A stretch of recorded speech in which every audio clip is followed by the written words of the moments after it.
అవు గాని మన ఊళ్ళో గబ్బావని కూడా నిలబడుతున్నాడు గానీ మరి ఎట్లా? వాళ్ళకేమో పైసలు బాగుండే, భూములు జాగలు బాగుండే, ఉన్నోళ్ళై నిలబడతారు. మనం ఎట్లనే? గదవతలు నిలబడితే మనకేంది? మనల్ని మనం గెలిపించుకున్నా నిలబెట్టుకుందాము. వాళ్ళ వీళ్ళ గురించి ఎందుకు మాట్లాడుతున్నావు? మనల్ని గురించి మాట్లాడు. మా తమ్ముడు వస్తాడంట, నీతో ఏదో మాట్లాడతానన్నాడు. ఈయన ఉండు, ఎటు ఓకు.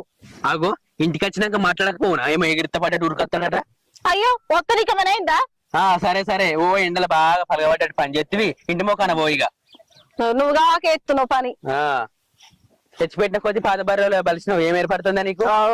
ఈ మిషన్ అన్నేటి వేయండో ఏమో, ఈ మడంతా ఇట్లనే ఉంది. ఓటు కోసిండాడు మొక్కన వేయండు, పోయి పిలుసుకని అత్త. మందికేమో మంచిగా బతుకుతురని మా మీద నేడుకుండే. అంతే అంటే అవరా? సరే, నువ్వు చెప్పినట్టు ఏంటలే. సరే, ఓకే మరి.